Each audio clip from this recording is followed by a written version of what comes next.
53-54।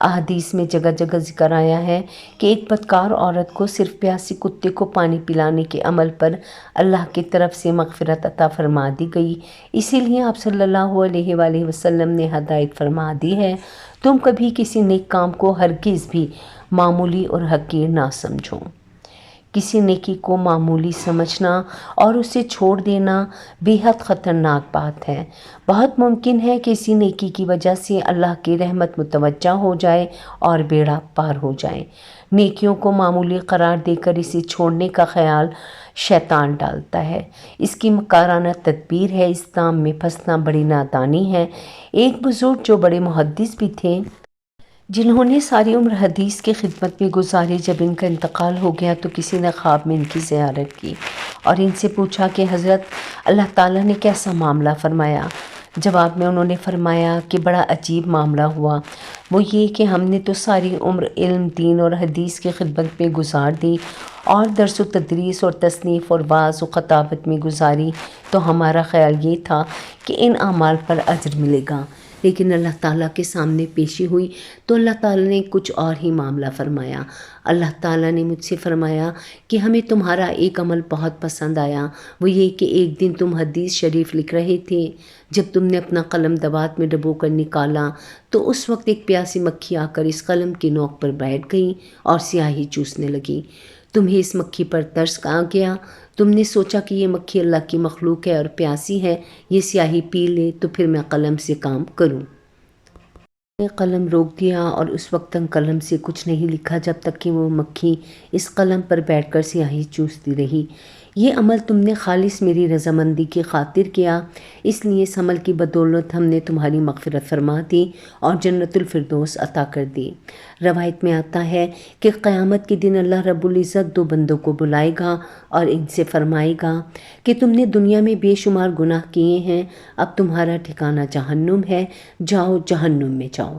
اس حکم کو سن کر ان میں سے ایک بہت تیزی سے جہنم کی طرف چل پڑے گا، دوسرا دھیرے دھیرے چلے گا اور بار بار مڑ کر اللہ کو دیکھے گا۔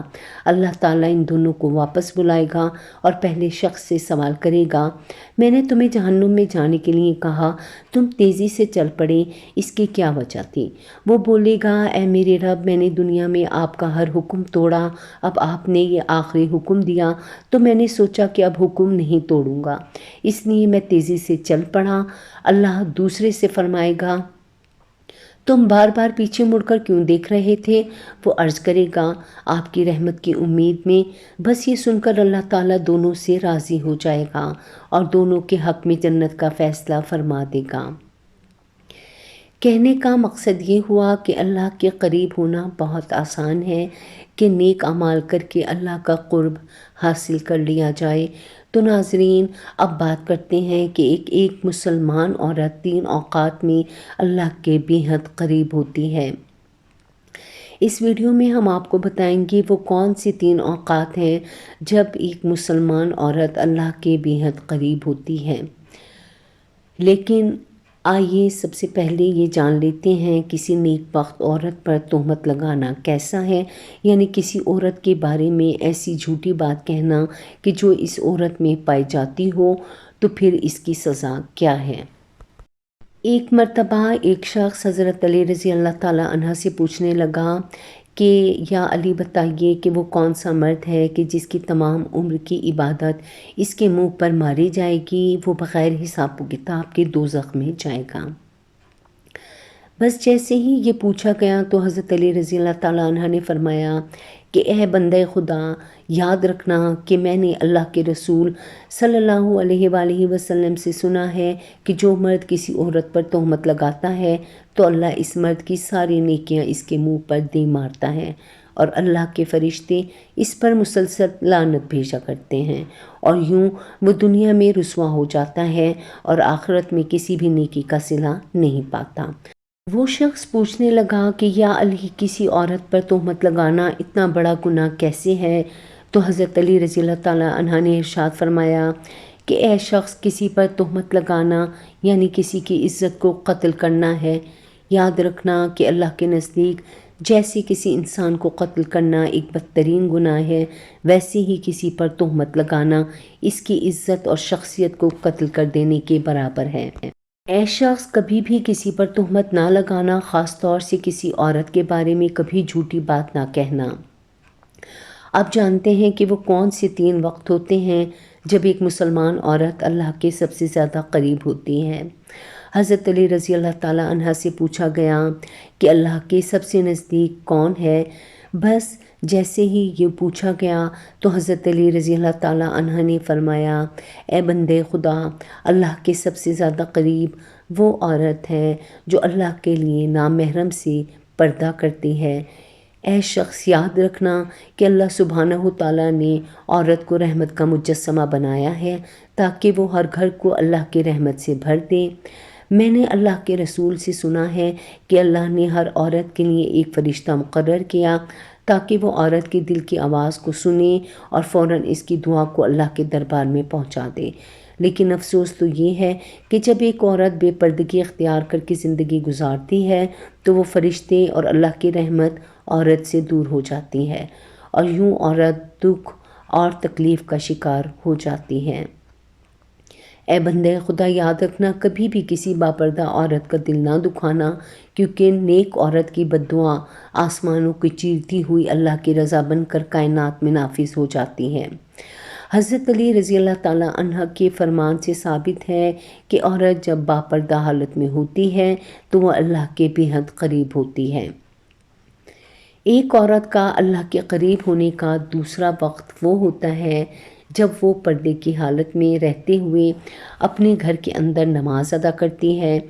ایک مرتبہ ام حمید رضی اللہ تعالیٰ عنہا رسول اللہ صلی اللہ علیہ وآلہ وسلم کے پاس آئیں۔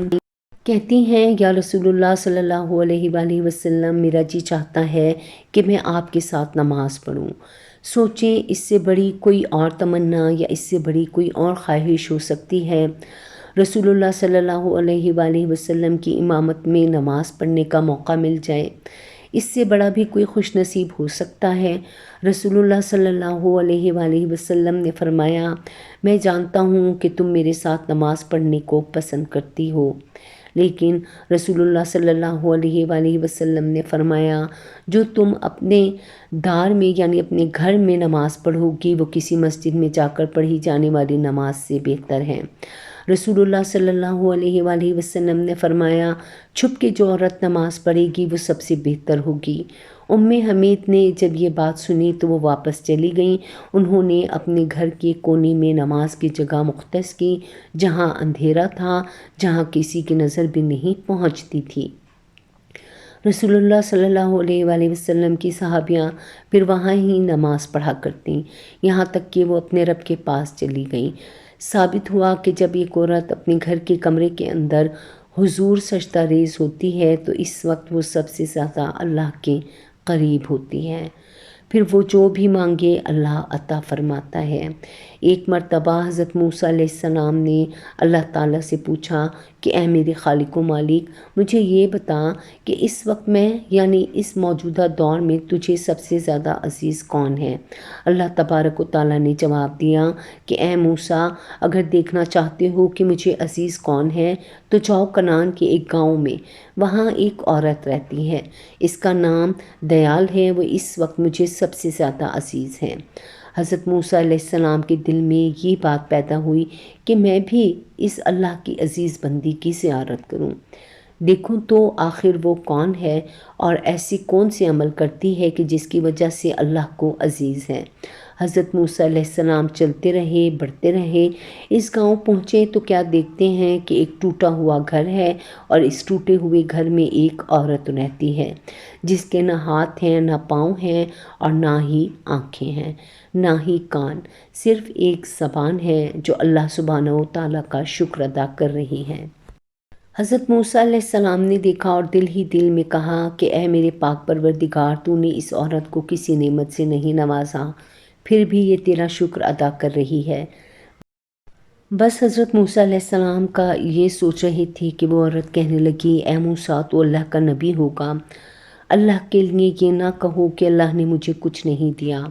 اللہ نے مجھے جو کچھ دیا ہے میں تو اسی کا شکر ادا نہیں کر سکتی۔ تو حضرت موسیٰ علیہ السلام نے پوچھا کہ وہ کیسے؟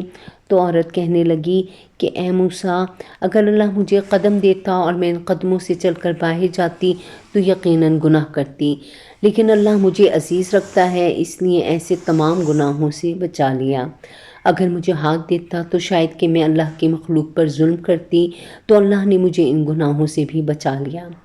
اگر آنکھیں دیتا تو شاید کہ میں نامحرموں کو دیکھتی، تو اللہ نے مجھے ان گناہوں سے بھی بچا لیا۔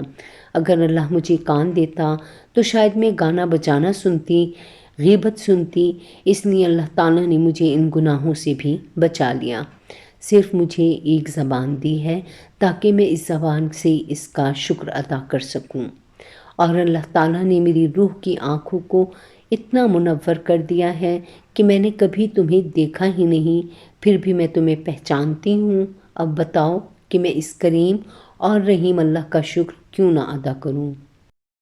یہ سب سن کر موسیٰ علیہ السلام رونے لگے اور کہنے لگے کہ تمہارا ایمان تمہیں اللہ کے قریب کرتا ہے۔ تو ثابت ہوا اگر اللہ کسی عورت پر کوئی آزمائش ڈالتا ہے تو اسے چاہیے کہ اس آزمائش پر راضی ہو جائے اور ہمیشہ اللہ کا شکر بجا لائے، کیونکہ ایسی عورت جو آزمائشوں کے باوجود اللہ کی شکر گزار ہوگی، پھر یہی وہ وقت ہے جب وہ اللہ کے بے حد قریب ہو جاتی ہیں۔ اللہ تبارک و تعالیٰ سے دعا ہے کہ وہ ہمیں نیکی کی بات کو سننے، سمجھنے اور اس پر عمل کرنے کی طاقت اور توفیق عطا فرمائے۔ آمین یا رب العالمین۔